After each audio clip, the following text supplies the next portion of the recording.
Shalom para pemirsa yang berbahagia, selamat datang kembali di Diskusi Sekolah Sabat yang dipersembahkan oleh Gereja Masehi Advent hari ke-7. Selama kuartal ketiga tahun 2022 ini, kita masih berdiskusi mempelajari mengenai dalam cawan lebur bersama Kristus. Dan pada pelajaran ke-6 ini, kita akan belajar bagaimana caranya berjuang dengan sekuat tenaga dalam segala penderitaan, pergumulan, suka duka yang kita hadapi selama tinggal di dunia ini. Kita akan mengupas dari berbagai karakter, terutama Yesus sendiri, karena dia tidak terlepas dari pencobaan dan juga ujian selama ada di dunia ini. Untuk berdiskusi bersama, kita telah kehadiran Pendeta Sony Situmarang sebagai Direktur Komunikasi Uni Indonesia Kawasan Barat, dan juga Pendeta Roni Panambunan, Direktur Komunikasi Conference DKI Jakarta dan sekitarnya. Shalom Bapak Pendeta, apa kabar? Shalom. Puji Tuhan, senang sekali bisa berada di sini di pelajaran ke-6. Saya ingin memulai untuk mengatakan terima kasih kepada para pemirsa sekalian dengan interaksinya yang hangat dan juga ramai di setiap episode. Kami senang membaca komen bahwa diskusi ini telah membantu UKSS masing-masing di jemaatnya gitu ya, supaya lebih ramai lagi, lebih relevan lagi diskusinya di jemaat masing-masing. Puji Tuhan, semoga ada pertanyaan dan juga pendapat, komen, dukungan dari para pemirsa sekalian dari minggu ke minggu sampai pada akhirnya. Untuk memulai, kita akan sedikit berbincang-bincang mengenai topik ini, berjuang dengan sekuat tenaga. Kira-kira Bapak Pendeta sekalian pernah tidak ada pencapaian atau usaha spesial gitu ya dalam hidup ini ada satu hal yang saya emang sekuat tenaga saya usahakan dan puji Tuhan berhasil. Boleh saya mulai dari Pendeta Roni Panambunan terlebih dahulu? Ya, terima kasih Ivy. Ada banyak hal yang diperjuangkan dengan sekuat tenaga, tetapi ketika menjadi seorang pelayan Tuhan, tentunya di dalam pengalaman saya berjuang dengan sekuat tenaga itu di dalam pengembalaan. Jadi bagaimana kita mengembalakan umat-umat Tuhan, bagaimana kita mengajar mereka datang ke rumah berdoa, dan bagaimana menciptakan satu persatuan di dalam jemaat. Tentunya semuanya itu dengan pertolongan kuasa Roh Kudus Tuhan sehingga itu bisa tercapai. Yes, betul sekali. Bahkan tidak heran di pelajaran minggu ini kita akan mengupas cerita Paulus gitu ya sebagai pelayan Tuhan, bagaimana dia juga dalam pelayanannya berjuang sekuat tenaga seperti yang dialami Bapak Pendeta sekalian. Kalau dari Pendeta Sony, ada contoh perjuangan selama ini? Baik, saya ingat ketika salah satu tuntutan mahasiswa teologi harus jual buku, kalau saya nggak salah 250 jam atau 350 jam. Yeah. Pas tahun pertama tingkat 1 saya ke Palembang, nggak berhasil.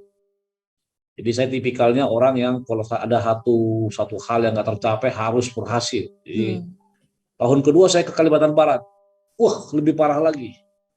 Tapi ini makanya saya bilang, saya bertekad harus dapat beasiswa, harus bisa mencapai, dan puji Tuhan. Ivy dan juga Pastor Panambunan, waktu itu pagi, siang, sore di jalan, dan benar dengan pertolongan Tuhan dan juga effort yang lebih. Artinya bangun pagi memang malas mau jual buku kan, pakai sepatu pancus dulu kan, belum seperti sekarang enak pakai sepatu skate kan, dulu pancus itu tok begitu. Puji Tuhan di akhir jual buku target tercapai dan pernah jadi nomor 2 terbesar waktu itu di UNAI ya, nomor 2 terbesar, dapat beasiswa, pulang pun dibiayai naik transportasi yang bagus. Jadi itu salah satu yang saya ingat, pencapaian terbesar yang pernah saya capai dengan effort dan juga dengan tuntunan doa dan juga saya yakin pertolongan Roh Kudus. Terima kasih. Amin, pengalaman banget itu ya, apalagi bagi saudara-saudara yang pernah mengalami kuliah biaya sendiri dan lain-lain, pasti pernah mengalami, bisa merasakan apa yang Pendeta Sony Situmarang tadi ceritakan. Baiklah, sebelum kita masuk ke diskusi kita, saya akan bacakan ayat intinya terlebih dahulu, dan kita akan berdoa buka yang nanti akan dibawakan oleh Pendeta Roni Panambunan. Ayatnya terdapat dalam Kolose 1 ayat 29. Itulah yang kuusahakan dan kupergumulkan dengan segala tenaga sesuai dengan kuasanya yang bekerja dengan kuat di dalam aku. Silakan Pendeta Roni. Mari kita sama-sama berdoa. Bapa Surgawi yang penuh kasih, sementara kami akan mempelajari pelajaran sekolah Sabat, dan sementara kami akan membuka lembaran-lembaran suci dari firman Tuhan. Kiranya kuasa Roh Kudus Tuhan menguasai kami masing-masing, dan juga semua yang menyaksikan dan mengikuti diskusi kami pada saat ini. Biarlah Tuhan memberkati kami, sehingga kami mengetahui rencana Tuhan di dalam kehidupan kami. Terima kasih Tuhan bersama dengan kami, dalam nama Yesus kami berdoa. Amin. Amin. Terima kasih Pendeta Roni. Jadi pemirsa, selama diskusi ini kita akan melihat bukan hanya tips-tips atau cara-cara supaya kita bisa berjuang dengan sekuat tenaga, tapi kita akan melihat sisi manusia bahwa keinginan dan juga tekad kita kadang diperhadapkan dengan perasaan kita, gitu ya. Ketika kita capek, lelah untuk menghadapi semua ini, padahal niat itu ada, bagaimana kita akan bertekun dalam cawan lebur yang kita hadapi ini. Dan kita akan masuk ke hari Minggu dengan judul Roh Kebenaran. Roh Kebenaran tidak lain dan tidak bukan menurut Yohanes 16 ayat 13, saya akan bacakan. Tetapi apabila ia datang, yaitu roh kebenaran, ia akan memimpin kamu ke dalam seluruh kebenaran. Ini tidak lain dan tidak bukan adalah Roh Kudus ya. Jadi kita akan masuk ke Pendeta Sony Situmorang dalam pelajaran hari Minggu ini. Apa peran Roh Kudus dalam roh kebenaran ini dalam perjuangan kita? Mungkin orang-orang taunya Roh Kudus ini akan menambahkan talenta dan lain-lain. Tapi dalam perjuangan juga perannya apa, Pendeta? Silakan. Kudus, ya, Roh Kudus dalam bahasa Grekanya parakletos, ya, Roh penghibur, mempunyai peran yang sangat penting dalam kehidupan kita. Nah, salah satu yang istimewa dari penulis ini adalah dia seorang pelayan, gembala jemaat, ketua konvers, dan seorang teolog. Sehingga dalam penjabarannya dia bisa menjabarkan apa sebenarnya peran Roh Kudus tersebut, yang sebenarnya dia tidak bisa membuat seorang mengambil keputusan, tapi dia bisa menuntun orang untuk apa? Untuk mengambil jalan yang benar. Jadi ada perbedaan.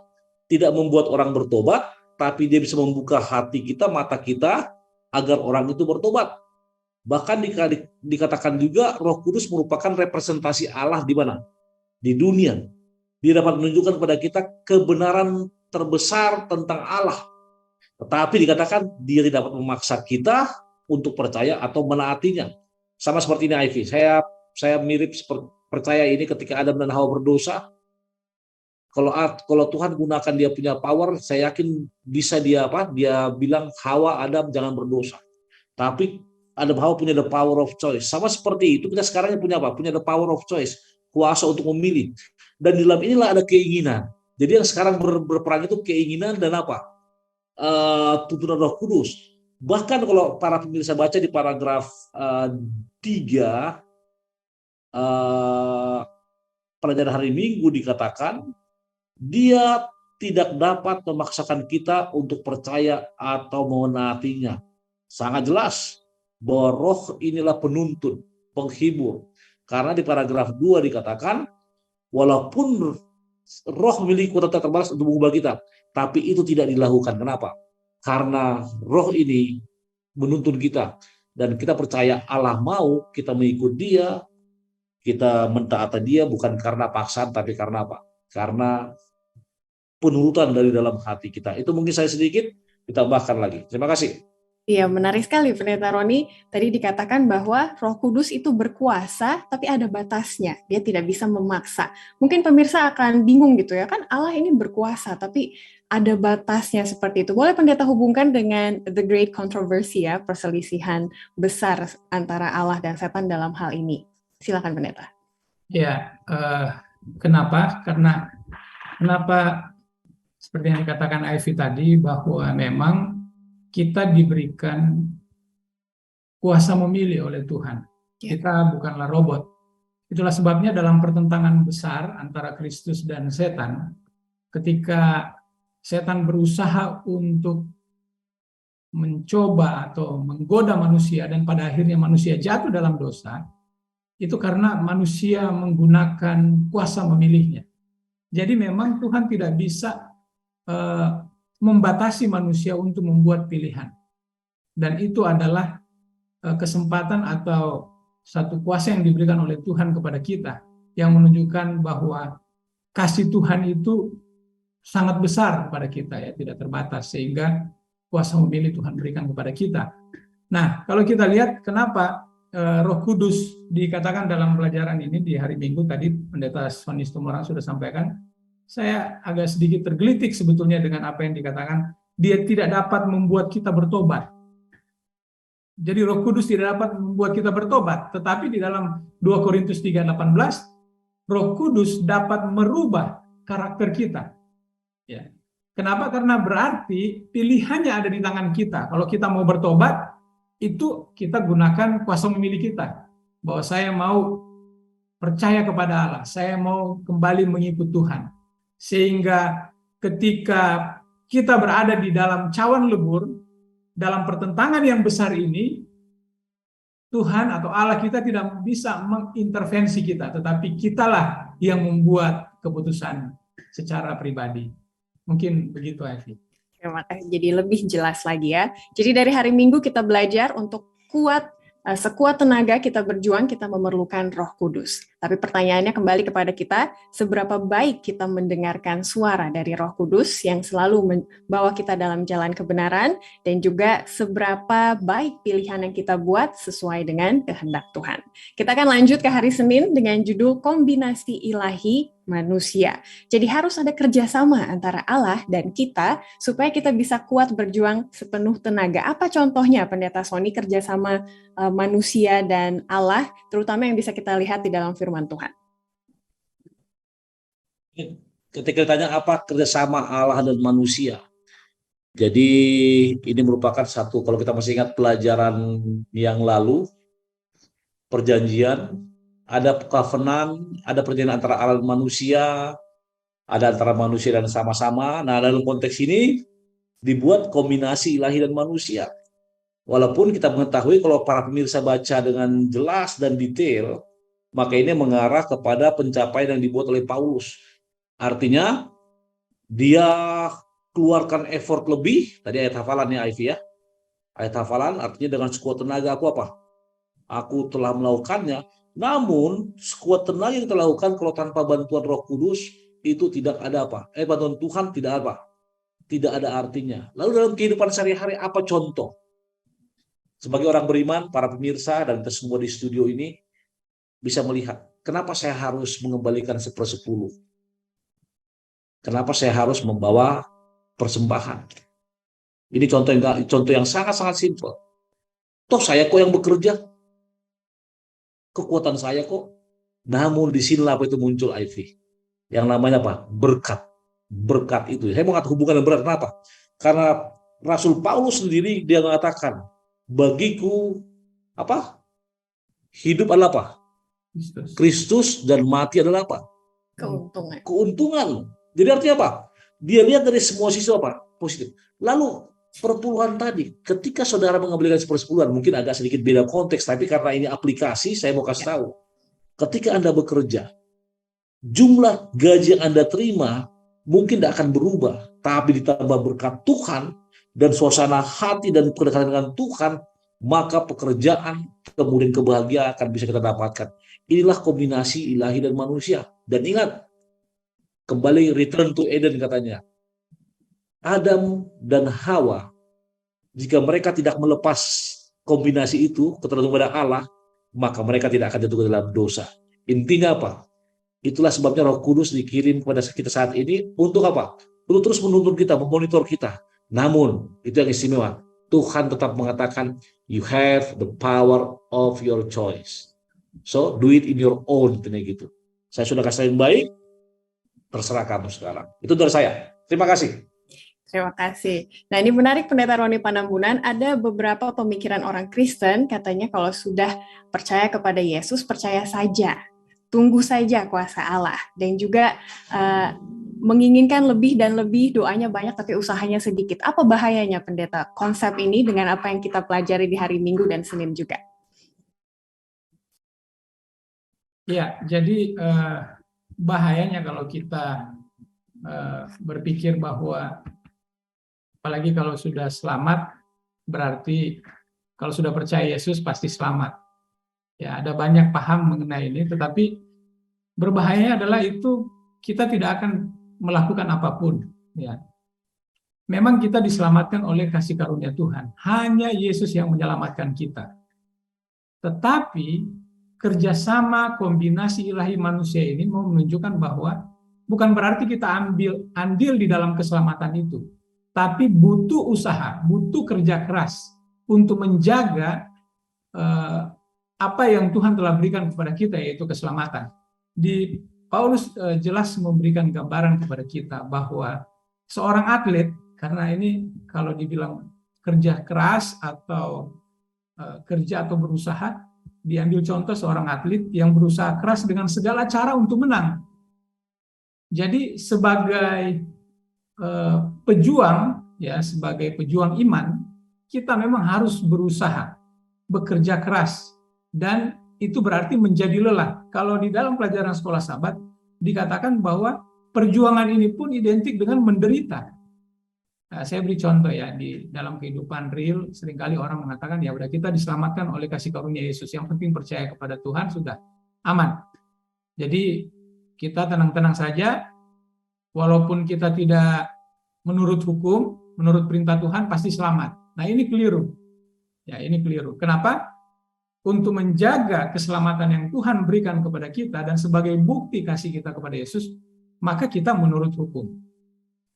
Jadi menurut hukum tidak menyelamatkan kita, tapi kalau tidak menurut, kita tidak selamat. Menginjil juga, bersaksi juga tidak menyelamatkan kita, karena Yesus yang menyelamatkan. Tapi kalau kita tidak bekerja sama, berjuang untuk memberitakan Injil, kita pasti tidak selamat. Jadi memang berbahaya kalau kita berpikir bahwa yang penting kita percaya kepada Tuhan, pasti selamat.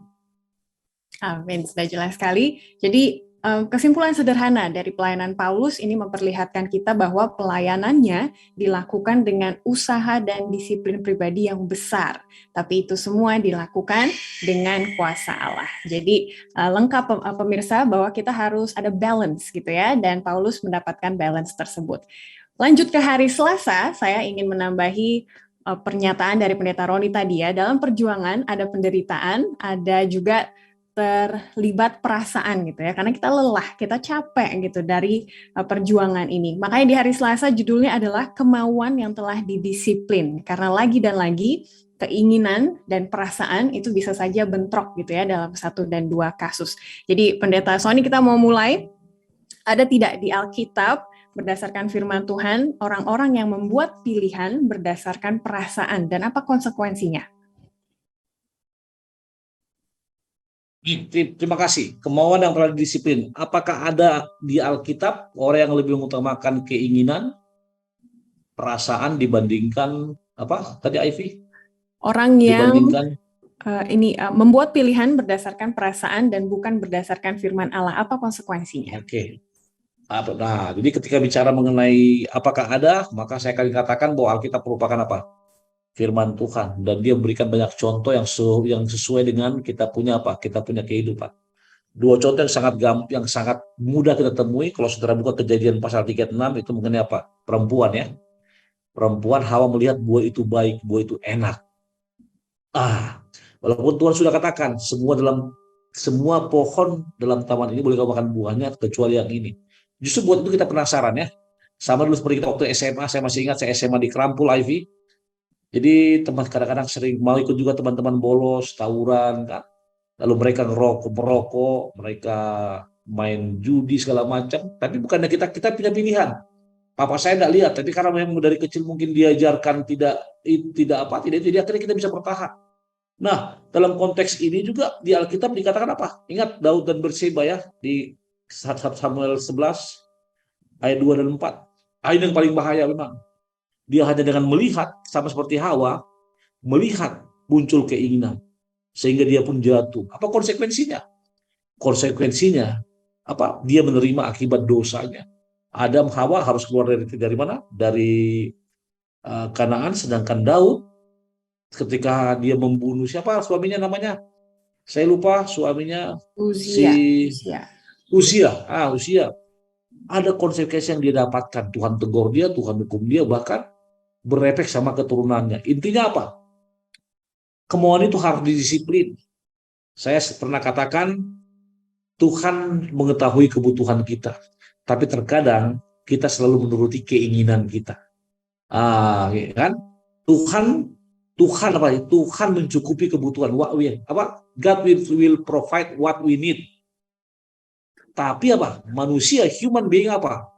Hanya melihat what his or her desire, keinginannya. Punya mobil, contohlah Pastor Roni, Penambunan sudah punya handphone. Apa handphone Pastor Roni sekarang yang bagus? Samsung katanya. Samsung kan? Tiba-tiba dia jalan ke mall sama anak sama istri, dilihat ada Samsung terbaru. Kalau kebutuhannya kan handphone udah jelas ya, komunikasi sama untuk. Tapi ketika itu terbaru, muncul keinginan. Pertanyaan sekarang, apakah dia bisa mengendalikan keinginan tersebut? Itulah. Dan dalam konteks inilah Roh Kudus dibutuhkan. Hey, balancing. Ini yang bagus, tapi terserah mana yang you pilih. Itu dari saya. Terima kasih. Amin. Lengkap sekali pendeta sudah hubungkan ke hari Minggu juga, ke hari Senin juga gitu ya, Roh Kudus dan balance antara manusia dan juga kuasa ilahi. Ini menarik pendeta Roni, perasaan kan itu juga ciptaan Tuhan ya, karena kita manusia dibuat dengan perasaan, tapi hati-hati juga jangan sampai terjebak karena rasionalnya tidak dipakai. Jadi kira-kira bagaimana kita tahu ya, ini saya nih lagi terlalu banyak perasaan nih, yang pilihan saya berdasarkan perasaan atau pilihan saya berdasarkan rasional. Bagaimana pendeta kita mencernanya? Iya, memang perasaan itu ciptaan Tuhan ya.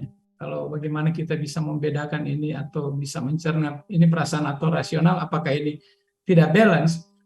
Ya, perasaan kita tidak cukup untuk membuat keputusan. Jadi seringkali itu sebabnya Alkitab mengatakan harus menggunakan akal budi. Kalau hanya pakai perasaan, takutnya kita bisa terjebak pada situasi yang keliru sehingga kita membuat keputusan yang salah dan akhirnya kita yang membuat cawan lebur itu sendiri. Jadi kita yang membuat cawan lebur oleh karena perasaan yang kita gunakan dan salah membuat keputusan. Pengalaman saya bagaimana membedakan ini perasaan ataukah kita menggunakan akal budi ya. Itu seringkali kita bisa lihat dari pengalaman saya menggunakan perasaan ini. Contoh ya, kita memilih pasangan hidup. Nah, ini banyak orang menggunakan perasaan.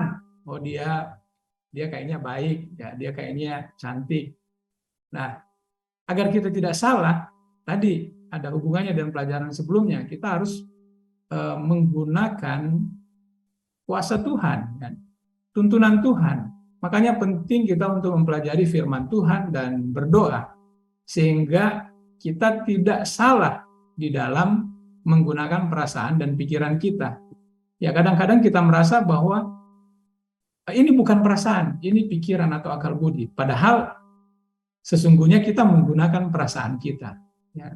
Dalam membuat keputusan juga jangan gunakan perasaan. Misalnya gini, dalam membuat keputusan teman kita berbuat salah. Kalau gunakan perasaan, kita tidak mau nyatakan kesalahan itu. Karena kan kita berteman, ya, nggak mungkin lah. Itu kita gunakan perasaan. Tapi kalau kita gunakan akal budi, apalagi pakai firman Tuhan, udah pasti ini salah, maka harus dinyatakan salah. Jadi kita tidak menggunakan perasaan kita. Begitu ya. Nah, itu cukup menantang untuk memulai diskusi di UKSS masing-masing ya. Kira-kira apa pilihan-pilihan hidup kita yang lebih didasarkan perasaan ataupun akal budi, terutama pemirsa kalau boleh diskusikan bagaimana Yesus sendiri gitu ya ketika di Getsemani. Ini pertanyaan nomor 2 di hari Jumat.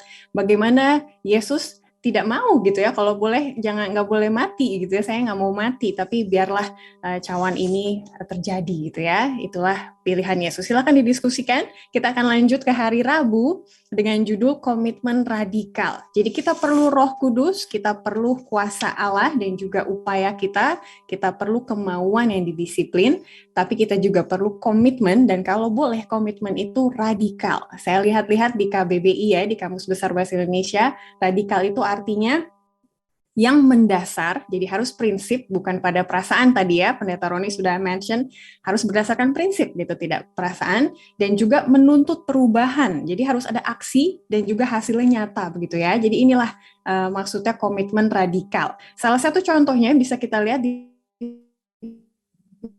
ayat 29, nah ini saya akan tanyakan ke pendeta Sony Situmorang. Di sini dikatakan, maka jika matamu yang kanan menyesatkan engkau, cungkillah dan buanglah itu, karena lebih baik bagimu jika satu dari anggota tubuhmu binasa daripada tubuhmu dengan utuh dicampakkan ke dalam neraka. Apakah seperti ini pendeta? Kehidupan Kristen gitu ya, harus membawa perubahan banget.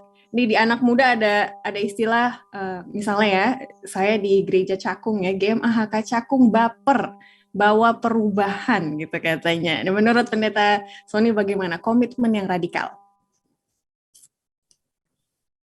Baik, terima kasih. Tadi Ivy mengatakan komitmen yang radikal. Ketika bicara mengenai radikal, sudah berarti menuntut perubahan. Itu sebabnya ada namanya radical repentance, pertobatan yang radikal. Itu dialami oleh Paulus ya dalam perjalanan ke Damsyik. Saya bisa katakan from zero to hero dalam konteks Kristiani ya, di mana yang dia buat dari seorang pembunuh berubah total 100% jadi seorang apa? Penginjil, bahkan dia pun dikejar-kejar. Nah, dalam konteks ini ketika kita melihat ayat Matius 5 ayat 29 ini mirip seperti apa yang dialami oleh Rasul Paulus. Tadi sudah saya katakan, bagiku hidup adalah Kristus dan mati adalah keuntungan. Intinya kalau memang saya harus mati demi pelayanan Injil ya no problem. Kalau memang badan saya, tubuh saya membuat pekabaran Injil tidak berjalan, tidak ada masalah. Namun harus kita ingat, saya juga agak sedikit tadi berpikir begini, Ivy. Penulis kok hubungkan judul ini dengan ayat ini? Karena kita ketahui kalau saudara baca Alkitab, maka ayat ini merupakan syair atau bait yang tertulis dalam hukum Taurat. Ada juga nanti di situ mata ganti mata, gigi ganti gigi. Artinya apa? Kalau kamu dipukul, artinya apa? Itu seperti hukum Taurat. Artinya ada sebab akibat, ada konsekuensi. Namun di ayat pertama Tuhan rupanya lebih jelas mengatakan jangan kau menyangka. Coba ayat 17 ya, Evi, boleh dibaca? Matius 5 ayat 17 karena waktu masih ada sedikit. Matius 5 ayat 17. Coba untuk memulainya. 17-18 ya. Ya. Matius 5 ayat 17 dan 18. Janganlah kamu menyangka bahwa aku datang untuk meniadakan hukum Taurat atau kitab para nabi. Aku datang bukan untuk meniadakannya, melainkan untuk menggenapinya. Karena aku berkata kepadamu, sesungguhnya selama belum lenyap langit dan bumi ini, satu iota atau satu titik pun tidak akan ditiadakan dari hukum Taurat sebelum semuanya terjadi. Nah, bagi para pembaca atau para pemirsa yang langsung menerjemahkan seperti ini, maka kalimat di atas langsung dipraktekkan. Tapi coba kita lihat paragraf ketiga. Sangat jelas dikatakan, Yesus tidak memanggil kita untuk menyakiti tubuh kita secara fisik. Tidak sama sekali. Sebaliknya, dia memanggil kita untuk mengendalikan pikiran kita dan kemudian tubuh kita.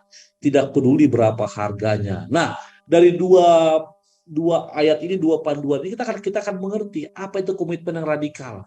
Artinya komitmen yang benar-benar dilakukan, yang membutuhkan perubahan, dan itu bisa terjadi kalau ada intervensi antara siapa? Manusia dan Tuhan. Bahkan boleh kita katakan apa ya bahasa lainnya? An extraordinary commitment. Nah kan itu kan extraordinary commitment. Di luar apa? Di luar kebiasaan. Nah, apakah ayat ini cocok? Sekali lagi, ini merupakan satu ekspresi dari hukum Taurat yang mengatakan apa? Bahwa di atas semuanya, maka jadikanlah Tuhan yang terutama. Kenapa? Baca. Jika matamu yang kanan menyesatkan engkau, cungkilah dan buanglah itu. Artinya apa? Ini merefer kepada siapa? Tuhan. Jadikan dia sebagai prioritas utama dalam kehidupan kita. Ketika dia sudah jadi prioritas utama, mohon maaf, maka paragraf kedua, semuanya akan kita bisa lewati. Bahkan cawan lebur yang menarik perhatian kita tersebut akan bisa kita lewati dengan baik. Terima kasih saudara saya. Silakan. Sudah lengkap sekali ya. Tapi mungkin para pemirsa bertanya-tanya Pendeta Roni ya. Memang kalau saya mau bertobat nggak boleh pelan-pelan apa gitu ya. Mungkin mengurangi rokok satu-satu gitu ya. Ini kan harus radikal. Padahal kalau kita lihat di pelajaran ini biasanya dosa itu masuknya pelan-pelan gitu ya. Tapi kalau mau bertobat harus cepat-cepat. Nah, mungkin pertanyaan seperti ini boleh ditanggapi. Iya, kalau pertanyaan itu agak susah-susah gampang menjawabnya. Butuh keputusan yang radikal. Ada orang yang ketika misalnya tadi diambil rokok ya, begitu dia menerima Yesus sebagai Tuhan dan Juru Selamat hidupnya, dia bilang hari ini saya berhenti merokok. Dan dia benar-benar berhenti. Seterusnya tidak pernah pegang rokok lagi. Dan saya menemukan beberapa orang seperti itu. Tapi ada juga yang memang dia sudah melakukan itu. Dia bilang saya berkomitmen. Tapi dia tidak mampu. Harus pelan-pelan katanya. Harus pelan-pelan. Ada juga yang seperti itu ya. Jadi memang setiap orang berbeda-beda. Tapi yang saya mau katakan adalah suatu keputusan radikal ini diperlukan. Itu karena tadi budaya kita, bahkan kita sendiri telah menyimpang jauh dari rencana Tuhan bagi kita. Sehingga Tuhan menghendaki kita buat satu keputusan radikal untuk sampai kepada hal yang paling mendasar, hal yang paling prinsip dalam hidup kita, secara keras merubah pikiran kita untuk kembali kepada prinsip kebenaran Tuhan. Jadi itu yang disebut dengan radikal. Kalau kita lihat dari kata tadi yang Ivy sudah pelajari atau sudah lihat di KBBI. Tapi radikal di dalam firman Tuhan ini adalah Tuhan kehendaki kita lakukan supaya kita bisa keluar dari cawan lebur ini. Saya berikan contoh ya, tidak mudah bagi kita untuk merubah sebuah pola. Misalnya kita sudah mengikuti tradisi yang lama dalam penyembahan kepada Tuhan. Tiba-tiba kita menyadari kebenaran firman Tuhan, hari Sabat itu adalah hari Sabtu. Terus kita mau berubah. Nah ini dibutuhkan satu perubahan pikiran, kemudian tindakan untuk kembali kepada firman Tuhan. Berbakti kepada Tuhan pada hari Sabat atau hari Sabtu. Dan itu butuh keputusan yang radikal. Itu dia tantangannya bagi kita ya. Jadi memungkinkan komitmen radikal membawa perubahan yang radikal. Tergantung dari semua faktor yang kita bahas hari ini ya, kemauan yang didisiplin, kuasa ilahi yang kita gabungkan dengan upaya kita gitu ya, dan Roh Kudus dan lain-lain. Sekarang tinggal tergantung kepada kita ya, mau mengalami yang mana, yang radikal atau yang pelan-pelan, pasti ada konsekuensi dan juga ada berkatnya masing-masing. Sebelum lanjut ke hari Kamis, tadi Pendeta Roni Pandamunan sudah menyinggung mengenai budaya-budaya yang memasuki gitu ya, gereja terutama, karena ini adalah pertanyaan nomor 3 di hari Jumat. Jadi Pendeta Sony, dari pengamatan pendeta sendiri gitu ya, ada tidak kebiasaan, tradisi, budaya, terutama kita orang Indonesia lah ya, kita lokal saja, yang pendeta rasa ini kalau diperlanjutkan atau dilonggarkan gitu ya, ini bisa challenge, menantang prinsip keimanan atau prinsip gereja kita. Nanti kalau misalnya Pendeta Sony masih mikir, ke Pendeta Roni terlebih dahulu juga nggak apa-apa. Contoh singkat saja, karena ini akan menantang pikiran UKSS gitu ya, kira-kira aplikasinya apa. Pendeta Sony mau mulai, silakan. Baik, ketika ditanya apa yang budaya, Oke, ketika bicara mengenai budaya, maka itu berhubungan dengan peradaban. Yes. Ketika bicara mengenai peradaban dunia, maka itu tidak bisa dipisahkan antara budaya Barat dan budaya Timur. Nah, kemudian ketika bicara mengenai budaya Barat dan Timur, maka itu masuk pada apa? Tren. Ya, tren yang masuk ke dalam jemaat. Salah satu tren yang masuk dalam jemaat sekarang ini yang bisa merubah, membuat anggota rentan terhadap iblis adalah, tadi sudah dibahas sedikit, kelonggaran akan apa? Akan implementasi hukum Allah. Oke? Contoh, saya masih ingat dulu ketika saya masih kecil, papa saya dan mama saya kadang kalah dalam menyucikan hari Sabat itu. Ivy, Pastor Roni, mereka tidak masak hari apa? Hari Sabtu. Jadi sudah siapin roti, semua. Jadi Sabtu kita hanya fokus ke sana. Namun seiring berjalannya waktu, era modernisasi, dulu kita berusaha untuk tidak masak. Sekarang, contoh jujur aja, pulang gereja banyak orang makan di mana? Pastor Roni, Ivy, banyak makan di mall. Oke? Yang kedua, dulu perbaktian kita ya, ini kan kalau bicara perbaktian itu kan kita tidak bisa langsung hakimi, oh perbaktian yang benar begini, soalnya begini. Dulu perbaktian lebih mengarah kepada solemnitas, kesoleman. Namun oleh karena banyaknya jiwa muda, orang-orang muda, dan dengan alasan untuk menggait atau menarik orang muda, dimulailah modernisasi. Gereja tadinya hanya menggunakan alat musik dia sekarang sudah penuh dengan apa? Full band. Saya tidak katakan itu salah atau benar. Artinya itu tergantung bagaimana kita menilainya. Tapi ketika itu mengarah kepada pertanyaan ini yang membuat kita rentan terhadap serangan iblis, maka budaya-budaya seperti itu bisa masuk. Yang terakhir, contoh, dulu ketika orang melayani kebaktian, maka bagaimana Pak Roni kalau dulu di Manado atau di IV di Kalimantan, bagaimana? Memberikan yang terbaik ya, penampilan terbaik, pakai jas semua, body rok pendek. Sekarang karena budaya, bukan yang penting bukan penampilan dalam, luar, penampilan dalam. Orang sekarang santai. Mereka tidak menyadari bahwa bagi mereka boleh jadi itu tidak masalah. Tapi ketika ada orang melihat, itu menjadi batu sandungan bagi siapa? Bagi orang melihat.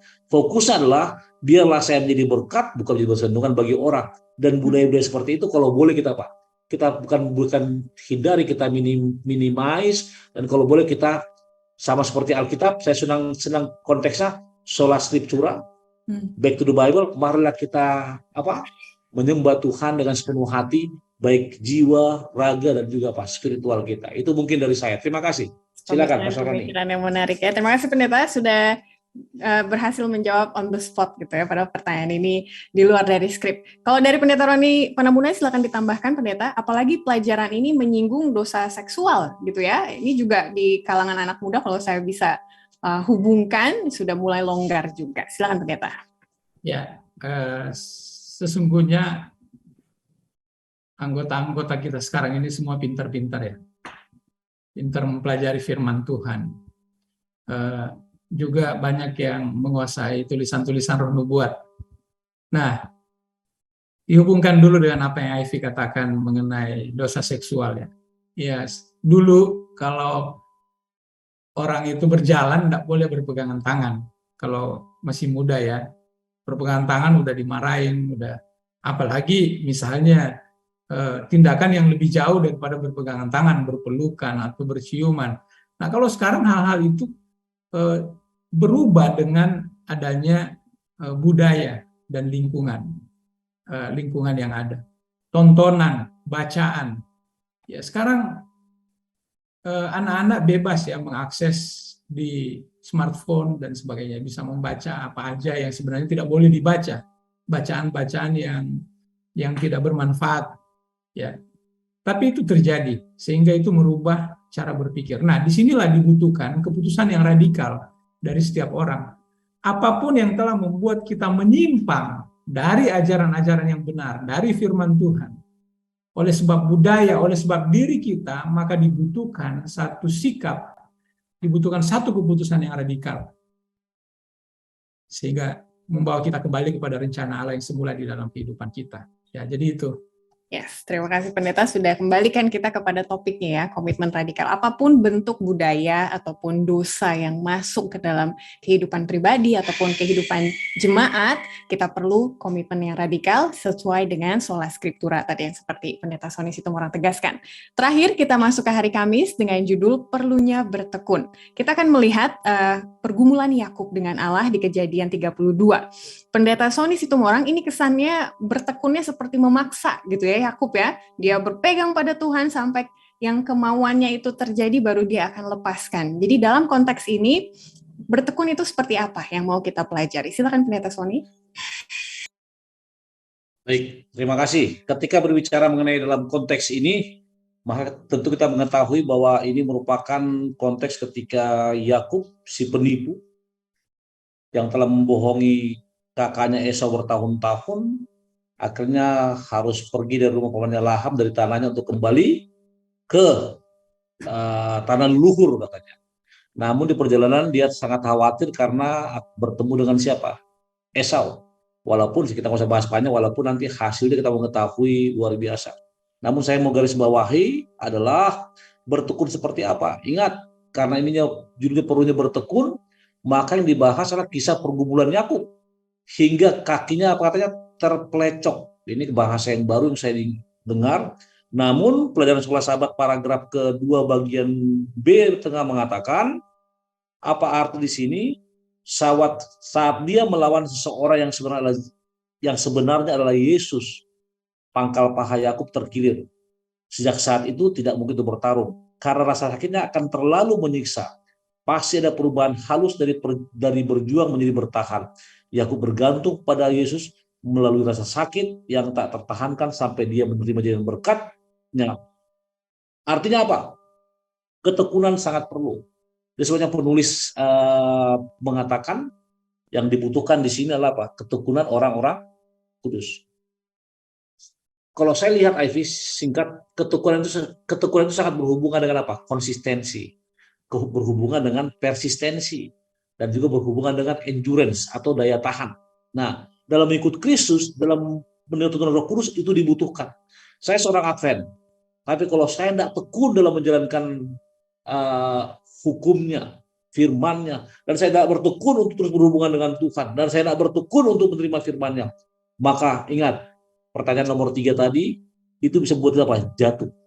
Jadi, berkat dikatakan di sini, Yakub yang sejak dia terpelecok, dia bergantung terus pada Tuhan. Dan dengan ketekunannya, akhirnya dia mendapat apa? Mendapatkan berkat tersebut. Walaupun, kita lihat, dia punya handicap. Apa handicapnya? Handicapnya adalah dia berdosa, melakukan penipuan terbesar dalam sejarah terhadap saudaranya Yakub. Itu dari saya, silakan ditambahkan. Terima kasih. Jadi secara garis besar, bertekun adalah mampu untuk terus maju meski ingin menyerah gitu ya, dan bertahan dalam rasa sakit. Untuk Pendeta Roni, saya mau hubungkan dengan pertanyaan keempat di hari Jumat. Ini ada satu aplikasi spesifik bagaimana kita perlu juga bertekun dalam pendekatan kita kepada saudara-saudara anggota-anggota yang sudah lama tidak ke gereja atau sudah mulai lemah imannya, atau yang kita ketahui dengan pelayanan NDR gitu ya, pemeliharaan, pemuridan, dan juga pemerolehan kembali. Rasanya pengen menyerah gitu ya, udah saya coba gitu ya, tapi bertahun-tahun tidak ada hasil. Tapi apa yang mau disemangati ya melalui pelajaran ini, perlunya bertekun terutama untuk memperhatikan keselamatan saudara-saudara kita juga. Silakan Pendeta. Ya, tadi seperti yang Ivy sudah sampaikan, bahwa ketekunan ini sangat diperlukan karena ketekunan adalah kemampuan untuk bertahan di saat kita ingin menyerah. Nah, kalau ada anggota gereja yang kita sudah kunjungi, kita layani, tapi dia tetap saja tidak mau, dia tetap menolak, bahkan memusuhi kita, ya itu tentunya itu manusiawi ya. Itu bayangkan saja kalau kita berada di posisi dia. Kita berempati sedikit ya, kalau kita ada di posisi dia, kita memperlakukan seperti itu. Nah, tapi ingat bahwa dalam melakukan pelayanan ini, kita butuh kerjasama dengan kuasa ilahi. Kita butuh tuntunan Roh Kudus. Kita butuh malaikat Tuhan untuk menjaga kita, untuk menolong kita. Ketika kita berkunjung, maka kita boleh memberikan pengaruh yang besar. Memang ya, kita harus akui bahwa itu adalah keputusan pribadinya. Tetapi perlu juga usaha dari kita sebagai anggota gereja, sebagai gembala untuk menolong orang-orang yang memang terjebak pada budaya atau lingkungan di mana dia tidak bisa keluar untuk saat ini. Tetapi dengan usaha yang tekun, maka kita dengan pertolongan Tuhan, kita pasti bisa memenangkan orang itu. Amin. Terima kasih untuk semangatnya Pak Pendeta. Dan di akhir dari diskusi kita, saya mau kembali lagi kepada para Bapak Pendeta sekalian untuk kesimpulannya. Jadi dengan judul berjuang dengan sekuat tenaga, kita sudah melihat banyak tips dan juga cara, contoh nyata dalam Alkitab. Kita kembali ke dalam konteks akhir zaman gitu ya. Kita sebagai seorang yang menanti kedatangan Tuhan Yesus yang kedua kali, hidup ada nyamannya, ada tidak nyamannya, tapi Tuhan dalam firman-Nya mengatakan makin dekat dengan akhir zaman, maka kehidupan akan makin lebih buruk lagi gitu ya. Jadi apa pengharapan, apa semangat yang bisa kita dapat dari pelajaran minggu ini? Pendeta Sony Situmorang boleh memulai? Baik, terima kasih.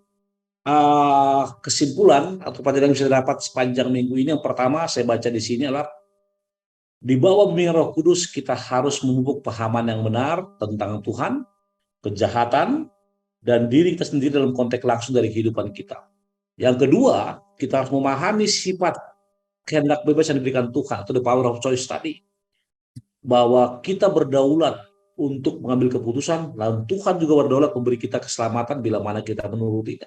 Yang ketiga, dibutuhkan apa? Komitmen dan ketekunan.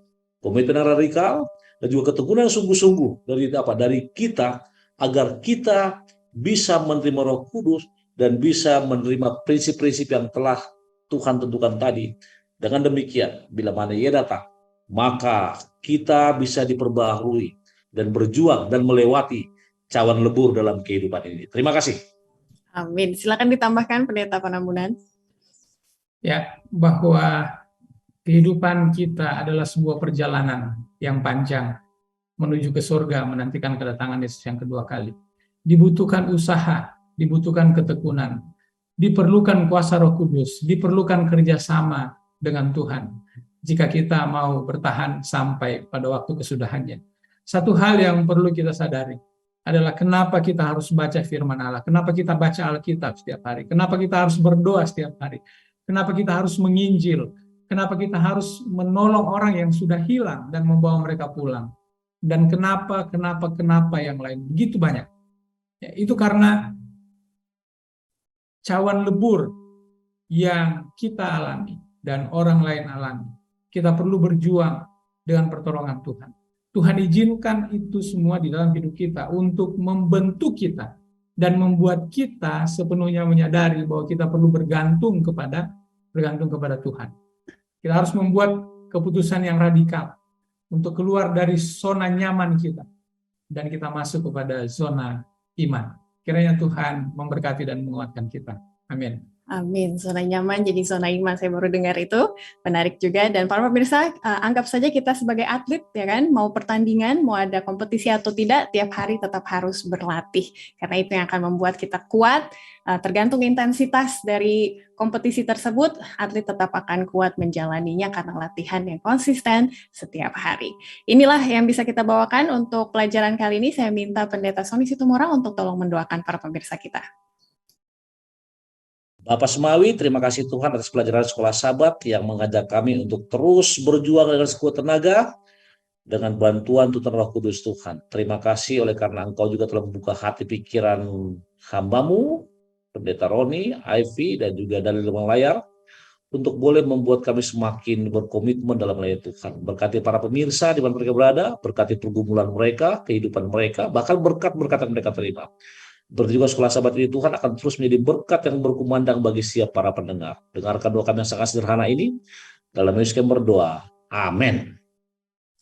Amin. Puji Tuhan untuk diskusi kali ini. Terima kasih Pendeta Sony dan juga Pendeta Roni. Tuhan memberkati para pendeta sekalian.